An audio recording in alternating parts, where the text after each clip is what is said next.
Muy buenas tardes, hermanos. Qué alegría de cantar al Señor sus alabanzas y ahora escuchar su palabra y la predicación de su palabra esta tarde. Primero vamos a orar y después leer la lección de hoy. Oremos.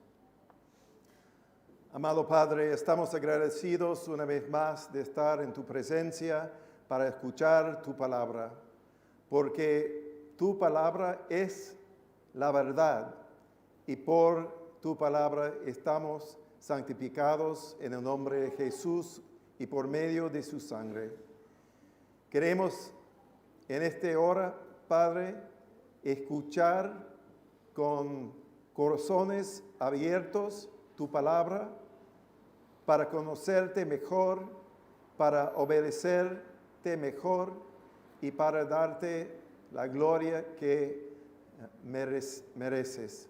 Y pedimos por el Espíritu Santo que esté presente con nosotros en este momento, en el nombre fuertísimo de nuestro Rey Jesucristo. Amén. Bueno, la palabra de hoy es de Hechos 12. Voy a leer casi todo el capítulo, pero empezamos la palabra de Dios. Hechos 12, versículo 1. Esta es la palabra de Dios. Por aquel tiempo el rey Herodes echó mano a algunos que pertenecían a la iglesia para maltratarlos. Hizo matar a espada a Jacobo, el hermano de Juan. Y viendo que esto agradaba a los judíos, hizo arrestar también a Pedro. Esto sucedió durante los días de los panes sin levadura. Habiéndolo arrestado, lo puso en la cárcel, entregándolo a 4 grupos de soldados para que lo custodiaran, con la intención de llevarlo ante el pueblo después de la Pascua. Así pues, Pedro era custodiado en la cárcel, pero la iglesia hacía oración ferviente a Dios por él. Esa misma noche, cuando Herodes estaba a punto de venir a buscarlo, Pedro estaba durmiendo entre 2 soldados, sujeto con 2 cadenas, y unos guardias delante de la puerta custodiaban la cárcel. De repente se le apareció un ángel del Señor y una luz brilló en la celda. Y el ángel tocó a Pedro en el costado y lo despertó diciéndole: levántate pronto. Y las cadenas se cayeron de las manos de Pedro. Vístete y ponte las sandalias, le dijo el ángel. Así lo hizo, y el ángel añadió: envuélvete en tu manto y sígame. Y saliendo Pedro lo seguía, y no sabía que lo hacía el ángel era de verdad, sino que creía ver una visión. Cuando habían pasado la primera y la segunda guardia, llegaron a la puerta de hierro que conduce a la ciudad, la cual se les abrió por sí misma. Entonces salieron y siguieron por una calle, y de repente el ángel se apartó de él. Cuando Pedro volvió en sí, dijo: ahora sé en verdad que el Señor ha enviado a su ángel y me ha rescatado de la mano de Herodes y de todos lo que esperaba el pueblo de los judíos. Al darse cuenta de esto, fue a la casa de María, la madre de Juan, llamado también Marcos, donde muchos estaban reunidos y oraban. Cuando llamó a la puerta de la entrada, una sirvienta llamada Rodé salió a ver quién era. Al reconocer la voz de Pedro, de alegría no abrió la puerta, sino que corrió adentro y anunció que Pedro estaba a la puerta. «¿Estás loca?», le dijeron ellos. Pero ella insistía en que así era, y ellos decían, es su ángel. Pero Pedro continuaba llamando, y cuando ellos abrieron, lo vieron y se asombraron. Y haciéndoles señal con la mano para que guardaran silencio, les contó cómo el Señor lo había sacado de la cárcel. Y le dijo, informan de estas cosas a Jacobo y a los hermanos. Y entonces salió y se fue a otro lugar. Cuando se hizo de día, hubo un alboroto no pequeño entre los soldados sobre que habría sido de Pedro. Herodes, después de buscarlo y no encontrarlo, interrogó a los guardias y ordenó que los llevaran para matarlos. Después de esto, Herodes descendió de Judea a Cesarea y se quedó allí por un tiempo. Herodes estaba muy enojado con los de Tiro y Sidón, pero ellos, de común acuerdo, se presentaron ante él y, habiéndose ganado a Blasto, camarero del rey, pedían paz, pues su región era abastecida por el territorio del rey. El día señalado, Herodes, vestido con ropa real, se sentó en la tribuna y comenzó a hablarles. Y la gente gritaba, voz de un Dios y no de un hombre es esta. Al instante, un ángel del Señor lo hirió por no haber dado la gloria a Dios, y Herodes murió comido de gusanos. Pero la palabra del Señor crecía y se multiplicaba. La palabra de Dios.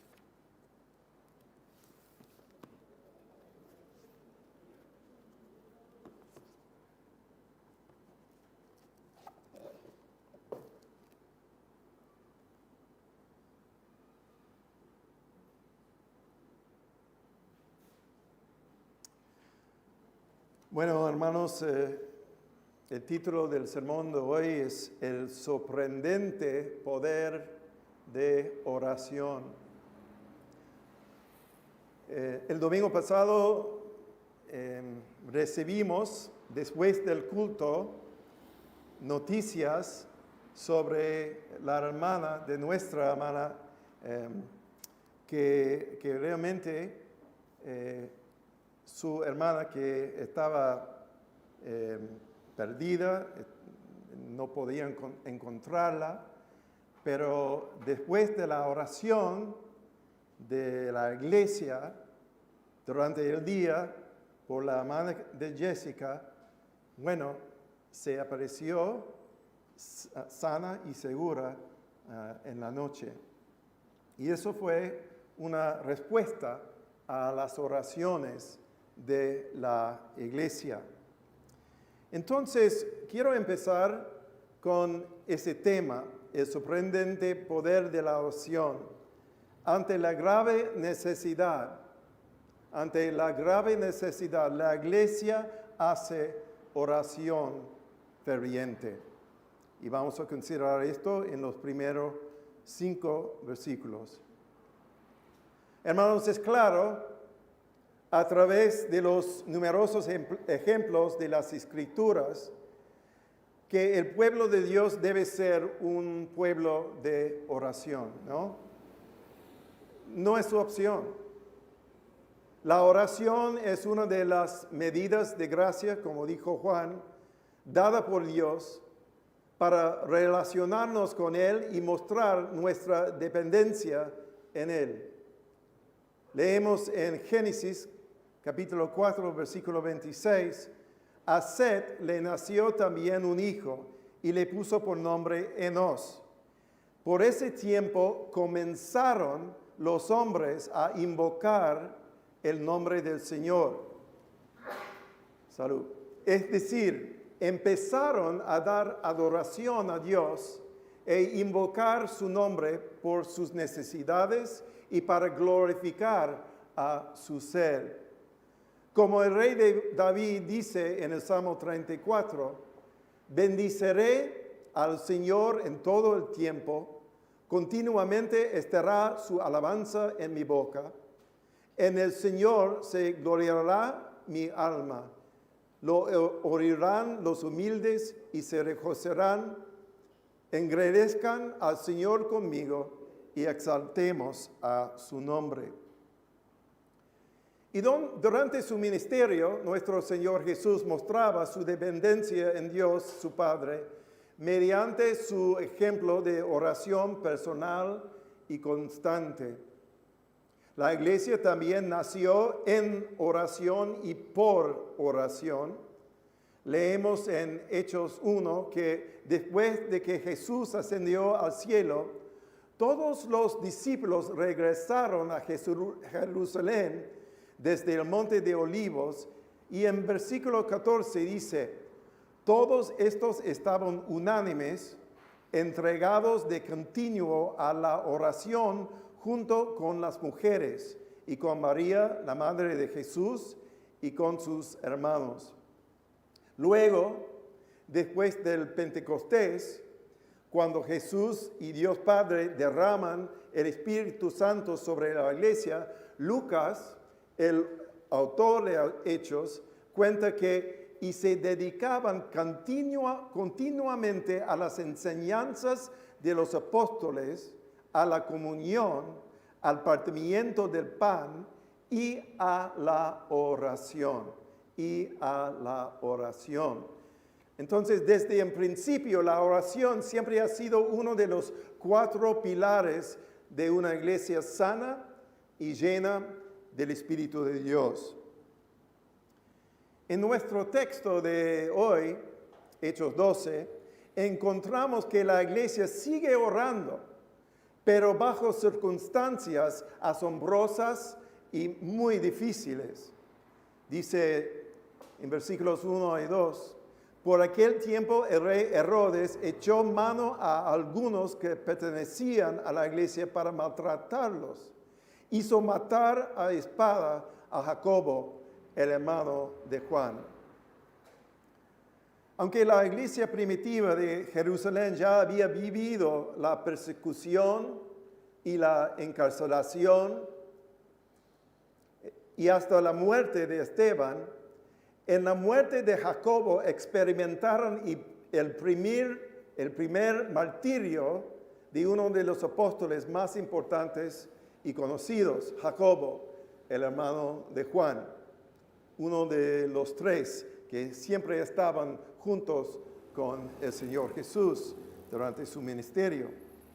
Pero este rey Herodes Agripa, era el nieto del rey Herodes el Grande, quien trató de matar a Jesús en su infancia, cuando el rey mandó a sus tropas a matar a cada niño en Belén menor de 2 años. Herodes Agripa, quien reinó durante los años 41 a 44, para congraciarse con el pueblo y los líderes de los judíos, empezó a perseguir a la iglesia. Y no solo fue el apóstol Jacobo matado por la espada por Herodes, sino también el rey tenía planes para matar a Pedro, como leemos en versículos 2 a 4. Y viendo que esto agradaba a los judíos, hizo arrestar también a Pedro. Esto sucedió durante los días de los panes sin levadura.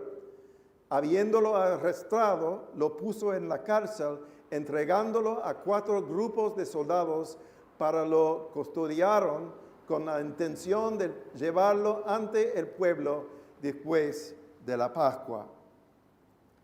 Era posible que Herodes estuviera a punto de decapitar literalmente a los líderes más importantes de la iglesia y poner fin de la iglesia en Jerusalén. Sin duda, la muerte de Jacobo fue un golpe fuertísimo. Y si le hubiera pasado lo mismo a Pedro, la causa de Cristo quizás se podría haber perdido. Sin embargo, en un momento de increíble necesidad, la iglesia hace una oración ferviente para enfrentar esa posibilidad. Así como dice en versículo 5. Así pues, Pedro era custodiado en la cárcel, pero la iglesia hacía oración ferviente a Dios por él. Amados, esto es una guerra espiritual. Y la iglesia tiene armas espirituales y uno de los más importantes, aparte de la palabra de Dios, que es la espada de Dios, es la oración a Dios. Es la oración a Dios. La oración puede traer los recursos del cielo a las líneas de batalla espirituales en lugares celestiales, como dice Pablo en Efesios 6.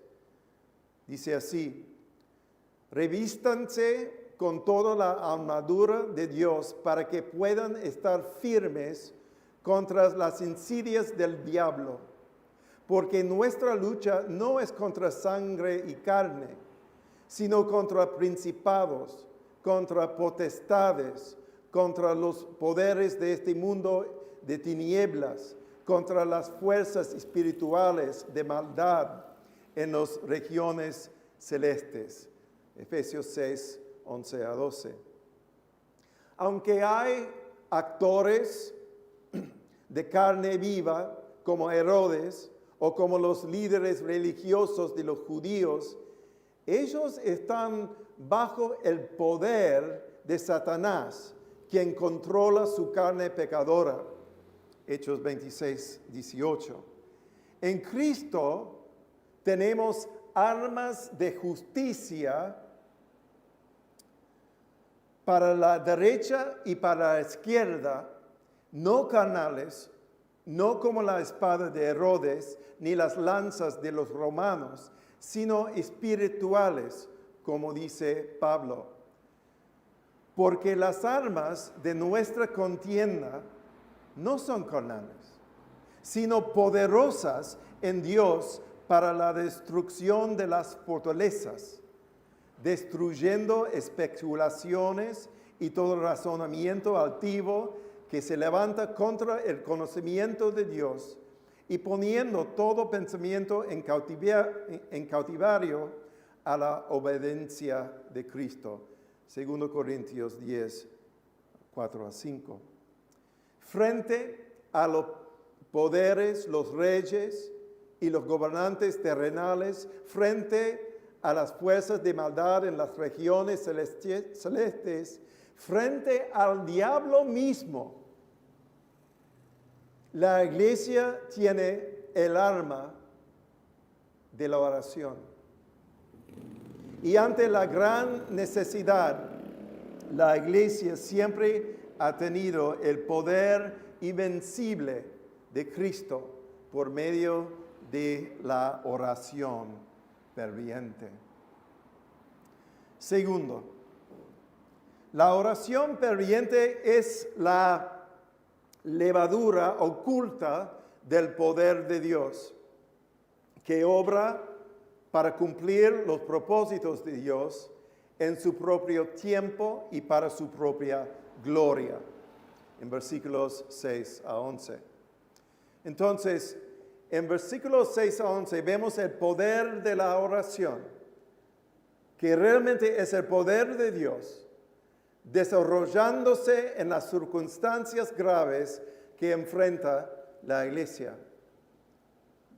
Antes de examinar la liberación supernatural de Pedro, sin embargo, creo que es importante aclarar dos cosas implícitas en el texto. Primero, hermanos, no podemos dudar que desde el momento en que Jacobo fue arrestado y encarcelado por Herodes. La iglesia estaba también orando por él. A pesar de ese hecho, Jacobo no fue liberado, sino que experimentó la muerte.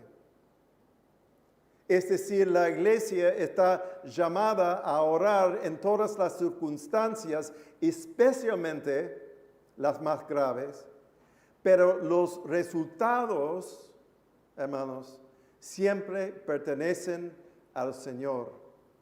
Los resultados siempre pertenecen al Señor. En el caso de Jacobo, su liberación fue al cielo para estar con Cristo, no a salir de la cárcel.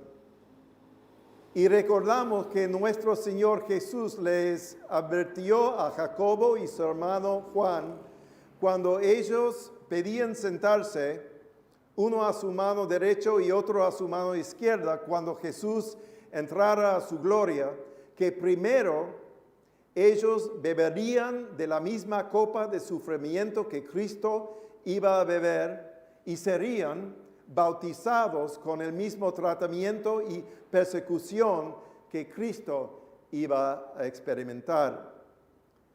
Porque los caminos del Señor son más altos que nuestros caminos y sus pensamientos más que nuestros pensamientos, la iglesia siempre debe dejar los resultados de sus oraciones en las manos soberanas de Dios, ¿no es cierto? Al mismo tiempo, la soberanía de Dios no permite excusa alguna a que la iglesia deje su obligación de participar en la guerra espiritual. En el caso de Jacobo, la iglesia pequeña y débil frente a la espada de Herodes pudiera haber pensado, ¿por qué seguir orando por Pedro? Él va a sufrir el mismo destino que Jacobo experimentó. Pero ¿qué pasa acá? La iglesia no para de orar a pesar de la muerte violenta del apóstol. Parte de la perseverancia de la fe es la perseverancia en oración. A pesar de que las circunstancias parezcan insuperables a nuestra perspectiva humana. ¿Y por qué, amados? Porque el Señor Jesucristo le declaró a su iglesia que toda autoridad me ha sido dado en el cielo y en la tierra. Nuestra confianza en la oración está solo en eso, el poder y la autoridad del Rey Jesús. Entonces, leamos otra vez versículos 6 a 11. Esa misma noche, cuando Herodes estaba a punto de venir a buscarlo, Pedro estaba durmiendo entre los soldados, sujeto con 2 cadenas, y unos guardias delante de la puerta custodiaban la cárcel. De repente se le apareció un ángel del Señor y una luz brilló en la celda. Y el ángel tocó a Pedro en el costado y lo despertó diciéndole, levántate pronto. Y las cadenas se cayeron de las manos de Pedro. Vístete y ponte las sandalias, le dijo el ángel. Así lo hizo y el ángel añadió, envuélvete en tu manto y sígame. Y saliendo, Pedro lo seguía y no sabía lo que hacía el ángel era de verdad, sino que creía ver una visión. Cuando habían pasado la primera y la segunda guardia, llegaron a la puerta de hierro que conduce a la ciudad, la cual les abrió por sí misma. Entonces salieron y siguieron por la calle, y de repente el ángel se apartó de él. Cuando Pedro volvió en sí, dijo, ahora sé en verdad que el Señor ha enviado a su ángel y me ha rescatado de la mano de Herodes y de todo lo que esperaba el pueblo de los judíos. Bien, nos damos cuenta de dos cosas en estos versículos. Primero, la obra del Señor para librar a Pedro está correlacionada con la oración de la iglesia. Mientras Herodes ha puesto su guardia para asegurar que sus planes no vayan a fracasar, la iglesia está manteniendo su propia vigilancia en oración, rogando a su Señor que realice sus planes para su gloria, sea lo que sea. Y el Señor Jesucristo escuchó desde el cielo y mandó su ángel para librar a Pedro según la voluntad de Dios. Y por eso vemos que la oración ferviente es la levadura oculta del poder de Dios que obra para cumplir los propósitos de Dios en su propio tiempo y para su propia gloria. Ni Herodes ni los soldados de guardia podían prevenir ni resistir este poder espiritual de Dios. Las armas humanas, las cadenas de hierro y las puertas cerradas por llave no pueden vencer el poder de Dios en marcha. Aun Pedro no entendía bien lo que le estaba pasando hasta que el ángel se apartó de él. Al final exclamó: ahora sé en verdad que el Señor ha enviado a su ángel y me ha rescatado de las manos de Herodes y de todo lo que esperaba el pueblo de los judíos. Segundo, como creyentes y como la iglesia, debemos recordar siempre que las palabras de Pablo son nuestra verdad. Dice Pablo en Romanos 8, versículos 24 y 25, ¿por qué en esperanza hemos sido salvados? Pero la esperanza que se ve no es esperanza. Pues, ¿por qué esperar lo que uno ve? Pero si esperamos lo que no vemos, con paciencia lo aguardamos.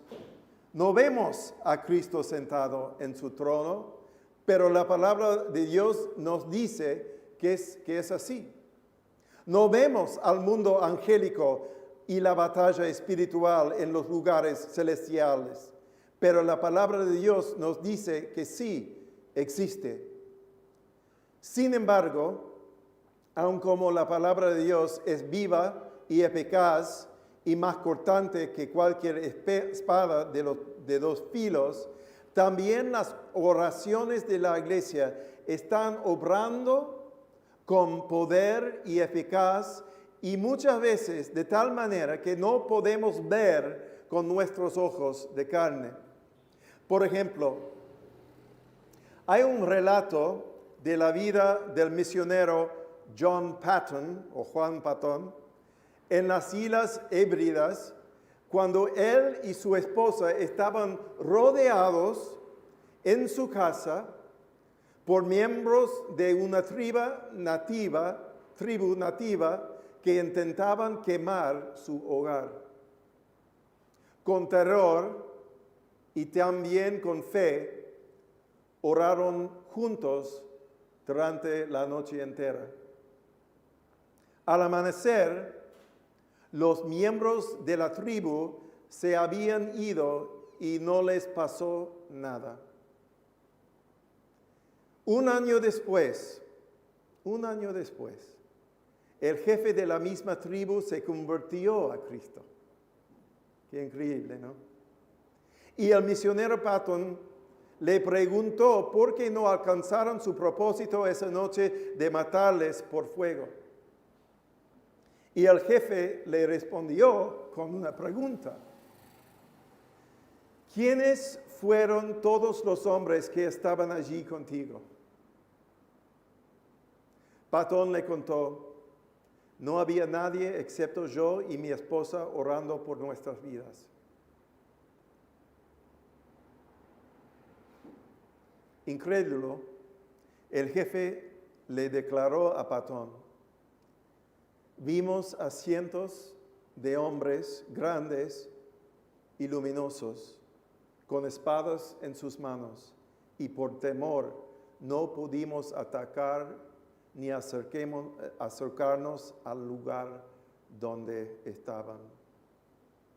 Como escuchamos en Salmo 34:7, el ángel del Señor acampa alrededor de los que temen, los rescata y los rescata. Amados, qué eficaz, qué poderosa, qué asombrosa, qué misteriosa es la oración de la iglesia cuando está de rodillas, rogando e implorando a Él que tiene toda la autoridad en el cielo y en la tierra. O cómo debemos creer que nuestro Dios es poderoso para hacer todo mucho más abundantemente de lo que pedimos o entendemos, según el poder que obra en nosotros. A Él sea la gloria en la iglesia y en Cristo Jesús, por todas las generaciones, por los siglos y los siglos. Amén. Efesios 3, 20 a 21. En tercer lugar, a veces la iglesia tarde en creer y se sorprende al ver cómo Dios hace realidad las oraciones de su pueblo. Versículos 12 a 16. Bueno, hermanos, aquí en el texto lo que pasa siguientemente es bastante cómico, ¿no? Vemos la iglesia ferviente en sus oraciones por Pedro y no lo puede creer cuando el apóstol mismo, ya liberado, está a la puerta de la casa de la madre de Juan Marcos, golpeando con ansiedad para que lo dejen entrar. La sirvienta Rode está tan sorprendida por la emoción de verlo libre que le deja a Pedro afuera en vez de dejarlo entrar. Y los demás discípulos no le crean a Rode cuando dice que Pedro está tocando la puerta, porque estaban pensando de manera humana, no confiando en el poder de sus propias oraciones, incrédulos que sus oraciones ya habían sido recibidas por el Señor y la respuesta ya estaba en la puerta. Le dice a Rode primero: estás loca. Y después, cuando les insistía, ellos decían: es su ángel. Seguramente no es posible que Pedro mismo esté presente. Pobre Rode. Sin embargo, al final, escuchando los golpes y la voz del apóstol, le abrieron la puerta a Pedro y lo vieron y se asombraron.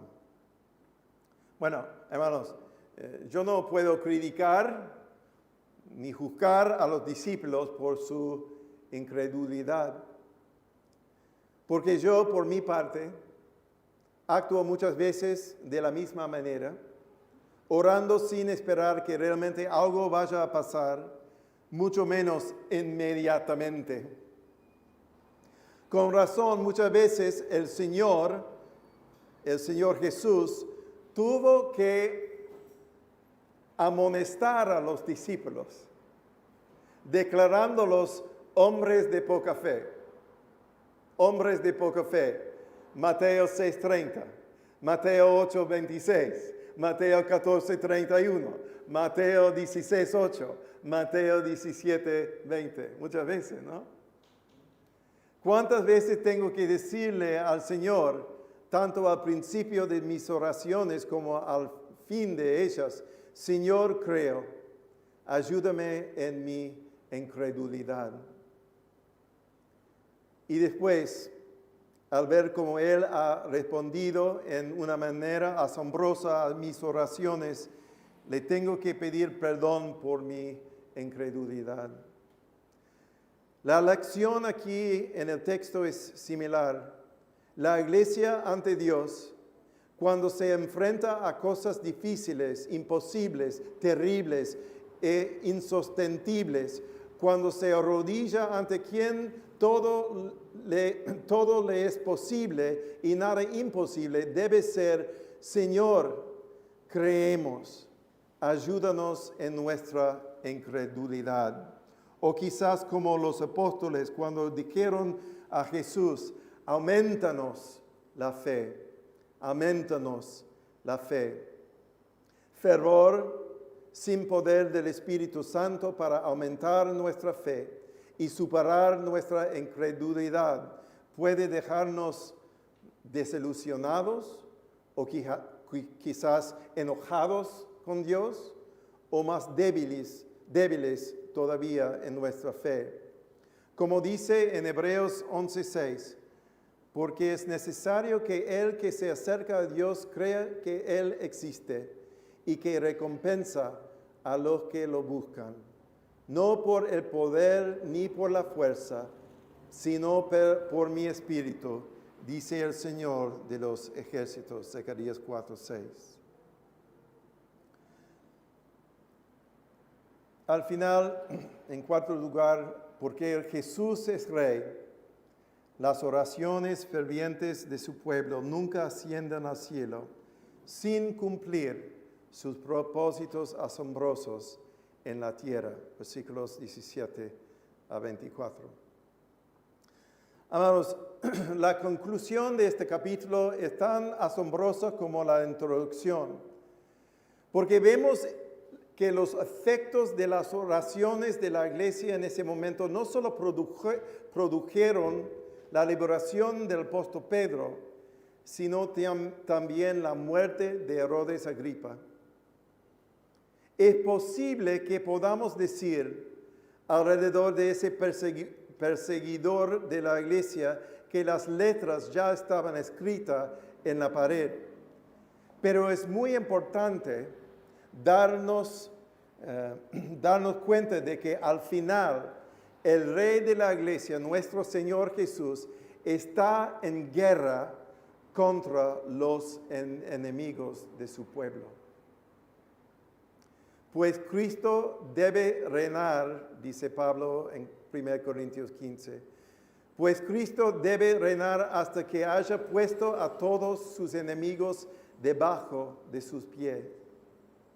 Entonces, no es malo ni erróneo que la iglesia ore para derrotar de los enemigos de Cristo. Primero, que el Señor los convierta a sí mismo, pero sin ver ningún arrepentimiento, que los haga laman al polvo, como dice David en Salmo 72, versículo 9. También el profeta Miquías dice lo mismo: verán las naciones y se avergonzarán de todo su poderío. Se pondrán la mano sobre la boca, sus oídos se ensombrecerán, lamarán el polvo como la serpiente, como los reptiles de la tierra. Y como leemos en Hechos 12:23 sobre la muerte de Herodes, el día señalado, Herodes, vestido con ropa real, se sentó en la tribuna y comenzó a hablarles a los pueblos de Tiro y Sidón, y la gente gritaba: voz de un Dios y no de un hombre es esta. Al instante, un ángel del Señor lo hirió por no haberle dado la gloria a Dios, y Herodes murió comido por gusanos. Qué horrible, qué advertencia fuerte. Como dice en el Salmo 2, ahora pues, oh reyes, muestren discernimiento, reciban amonestación, oh jueces de la tierra, adoren al Señor con reverencia y alégrense con temblor.